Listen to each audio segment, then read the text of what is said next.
Hello, and welcome to this episode of Surprise We Both Love Movies.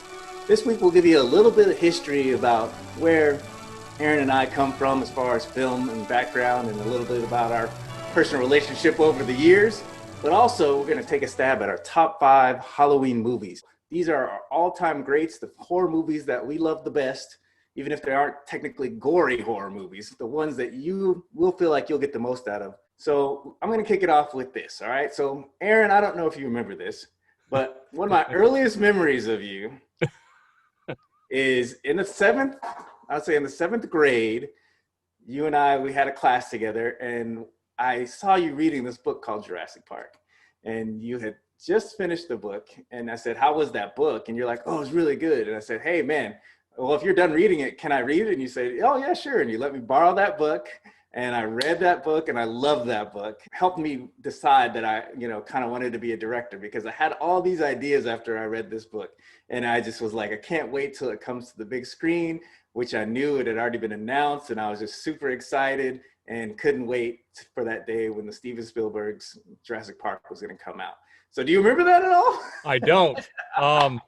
That is actually an awesome story. I love stories like that because there are things that touch us in certain ways throughout our lives. And one of the biggest moments for me for movies, kind of like the way you felt, there was a time when my dad brought me to the movies. I was real little. It's one of my earliest memories. And it was when Superman 2 came out.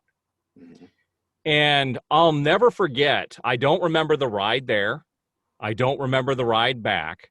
But I remember being in the theater. I remember being in the lobby. I remember what the lobby looked like. I remember the smell of popcorn, one of my favorite smells of all time. And I remember there being where you got your concessions was a rounded area. And we went up there, and there was a big standee of Christopher Reeve as Superman. And it's just a memory with my dad. I was infatuated with Superman as a child. Seeing Christopher Reeve as Superman was just a feeling that has never been duplicated since. And so that was kind of a big moment for me for movies. It made me love the atmosphere, the smells, and everything. And that's what snagged me. So let's go ahead and roll into our top 5 horror movies of our time. All right. So, Aaron, why don't you kick us off? I have some visual aids with me today. I'm going to talk about the one I don't have a visual aid for. All right. There is one movie that I've seen over the last 15 years or so that really grabbed me from the first watch. It is a movie called Wrong Turn. This film is about a bunch of teenagers who end up kind of in the backwoods. To me, it's kind of like a modern day Deliverance. This is like kind of a modern day Deliverance, where these people end up out in the middle of nowhere and they get terrorized by a family. And the movie plays like this could happen in real life. But it is a true scary film. It is also pretty gory. It's definitely not a movie for the family. That's the first one on my list. So we'll get the odd one out of the way first. All right. Well, that'll transition me to my first movie. And I'm going to go in an order that I just decided right now. I'm going to go from the oldest movie to the newest movie. All right. So my first movie is basically, you could say, probably one of the origins of horror movie, and that is Night of the Living Dead. Night of the Living Dead is actually a very intimate movie. It's just a kind of a couple, they're entering into a small town, and then it's at the beginning of the zombie apocalypse. And so no one really knows what's going on. It was a different time. There wasn't cell phones. There wasn't news all over the place. And they kind of discover what's happening in real time. And you see this intimate situation between all these people that are trying to survive what's going on without having very much information. The only thing that they had, I think, was a radio, and the world is being taken over by zombies. So if you've never had an opportunity to check it out, it is a very just real kind of human reaction, real like tight shots where you can see people's emotions and what they're going through and how they're making decisions and how they're going to decide to make decisions and what they're going to do to try to get out of the situation. And it's literally one of the best horror movies in the sense of the suspense of it. So Night of the Living Dead is my first movie suggestion. I'll kick it back to you. I'm going to start with one of my all-time favorite films in general, The Thing. John Carpenter's The Thing. This movie still holds up today. If you want to see a truly terrifying movie with some great intrigue, this is about a group of people in a outpost in the Arctic. They are confined, so they don't have communication outside where they're at for the winter. It's snowing all the time, and there is something that starts kind of mimicking people. And even today, the special effects in this movie are phenomenal. It's a movie that I tend to watch once a year, and it still holds up. It doesn't feel like it's, 40 years old. The Thing is definitely a movie to watch. It is truly terrifying. My next movie is The Exorcist. This is when I saw this movie and heard actually the story, it's actually based off of a novel about an actual exorcism that took place in 1949 in the Midwest, and basically the novelization of the story is the author of that story actually got like the diary and firsthand accounts from the priest of what happened during that exorcism. And that blew me away. When I already knew like this was based off of something that likely happened, it really kind of like hits home. Usually things are far-fetched, the Thing is way out in the outpost here, everything else is zombies, but The Exorcist has some level of validity, and some priests are vouching for the fact that these things happen. So when you watch the movie, it stars Linda Blair about a young girl who is possessed with the devil, and a priest who's trying to pull her out or try to pull the little girl away from the demons. It is just terrifying in a lot of ways because, like I said, it's based off of true events. If you ever have the opportunity or you've never watched it, watch it. If you're looking for something that's really going to get the hairs in the back of your neck to stand up, I'd strongly suggest checking out The Exorcist. That is one I have actually seen. And I saw that movie for the first time when I was either a junior or senior in high school.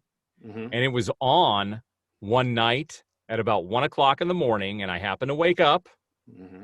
and I watched it. Ooh. And yeah, it gave me, there aren't very many movies that have given me that creepy feeling. Mm-hmm. Yeah, that movie did it. All right, my next film is something that we watched a lot as children. It is the movie Poltergeist. The original Poltergeist, we've shown this to our kids. And our kids don't seem to care too much. They find it kind of cheesy. But I still watch it, and I get the same feelings I did when I was a kid. I mean, who hasn't seen Poltergeist? I'll give you a couple of interesting things that people may not know. Well, one interesting fact about this film.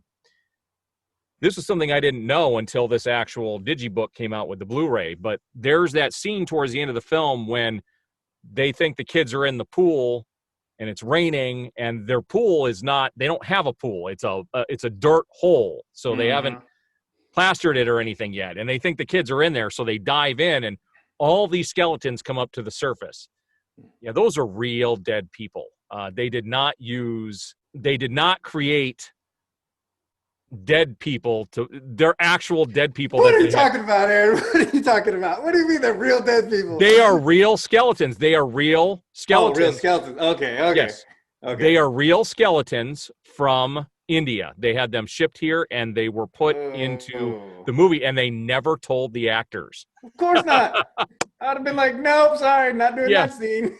So they didn't tell them until afterwards. So when you see them float up, those are real skeletons. Those were real people. Yeah, what's your next movie?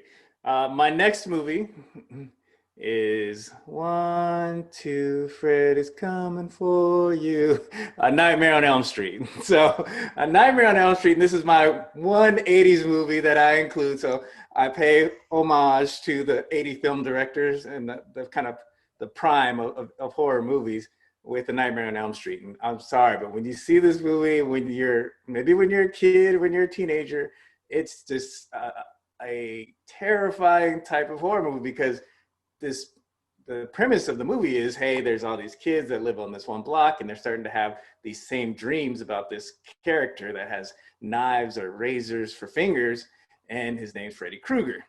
And the only way that Freddy Krueger can kill you is if you go to sleep and he kills you from your dreams.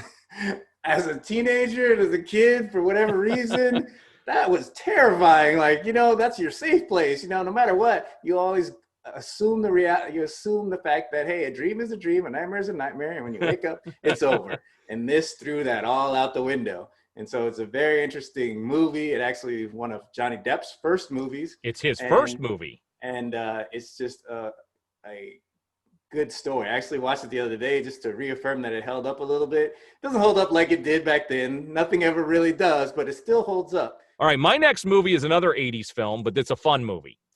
Ghostbusters. Mm-hmm. Ghostbusters is a movie, one of those films I could watch over and over and over and over again and never get sick of it. It is a true classic from the opening shot till the ending.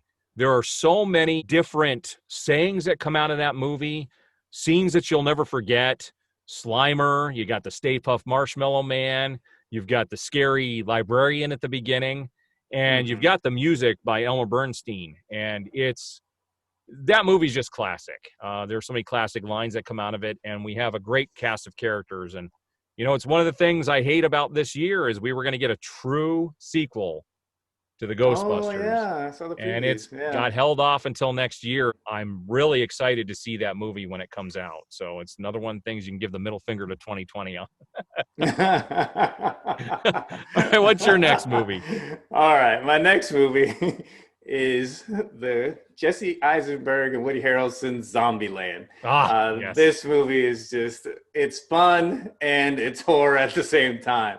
I mean, anytime you have rules for how to deal with a zombie apocalypse and how to keep yourself alive, as the main character does in this movie, it's just a good time. It's just a very satirical look at keeping yourself alive during that time. And the characters are just so rich. Every character, Abigail Breslin, who's the girl from Arizona, the redhead girl. I can't think of her name off the top of my head, but I know who you're talking about. You know what I'm talking about. All right. She's also in this movie, and it's just a fun time. I mean, they literally have like cut scenes where they talk about top zombie killed the day. Most of you guys have probably seen it, but if you haven't, it's a perfect movie for right now. Check out Zombieland and check out Zombieland Double Tap. It's just as good. I felt like it was a very compelling sequel, and it continued the story, and you get to revisit those characters again without really missing too much of a beat. So yeah, it is several years later, but it has the exact feel. I prefer the first one, but it has the exact feel. It is like a good continuation, so it is a totally worthy sequel. So all right, my last movie is something also from the 80s that almost nobody knows about, and I am actually shocked that this got a Blu-ray release. All right, it is called Nightmares. You're right. No one's heard of that. I'm not the only one that's seen this, but I'll tell you what. This is an anthology series. This is like the Twilight Zone. Okay. You've heard of Cat's Eye, right? No. Oh my gosh, dude, you're killing me. Okay. These are anthology movies, meaning there's multiple stories in these. Okay. There are 4 anthology movies I got to watch every year as well. I've got Creepshow 1, Creepshow 2, Cat's Eye. But this one is my favorite out of all of them. 4 individual stories. There are 2 that are absolutely amazing. One of them stars Emilio Estevez as a game player. And he's obsessed with this video game at the arcades. And what's great about this movie is it's in the 80s, so it captures what the arcades were like in the 80s. It is a true snapshot from the 80s. So it's got a genuine feel. And he's obsessed with his game. And he breaks into the arcade one night. And so all the stories are like a half an hour long. And he breaks into the arcade at night to play the game to finish it. And when he gets to the end, it goes after him. And he's running through the mall, and the game is after him, and it pulls him in. And then the next day, I'm not going to say, you guys got to watch it. right. People need to watch this. If you've never seen Nightmares, rent it on Vudu, rent it wherever it's available. All right. My last movie, and the most modern movie, is Jordan Peele's Get Out. It's a great story where an interracial couple in their maybe late 20s or early 30s, well, the female, she takes the African-American guy up to meet her parents in upstate, I want to say New York or somewhere like that. And he starts to get a feeling that something's just not quite right. There's something a little bit off about her parents, something a little bit off about the whole situation. And it plays into a lot of the cliches that people have about, horror movies and about when people act out of the ordinary. And it really plays off those built-in kind of film stereotypes to come up with a great story that's compelling and is enjoyable. You'll laugh, you'll have a lot of suspense, and the movie just takes you on this journey where you're not able to anticipate what's going to happen next, and that goes all the way through. It is really a good time. You'll enjoy it. You'll be scared, but you'll have fun at the same time, and that's, I think, right now the type of fun horror movie that you might need right now in your life. And I strongly suggest it. Literally, when I watched it in the theater, I was like, this is probably the best movie I've seen all year. That was an interesting movie. It is a movie you will remember. So it is definitely, yes, I would agree with that. Check it out. It's unique. There's nothing like it. Well, that wraps up our top 5 movies of horror for this week. So if you guys haven't checked them out, please check them out. If you do check them out, leave a comment. Let us know what you thought about it. Say, hey, Lamont, I really like what you have to say about this. Hey, Aaron, I really like this. Or, hey, you guys are totally way off. Let me tell you about this awesome movie that neither one of you guys have never heard of. We'd love to hear your comments, and we'd love to get that feedback. So for this week, I'm Lamont Lovejoy. I'm Aaron Fisher. And we'll see you guys next week.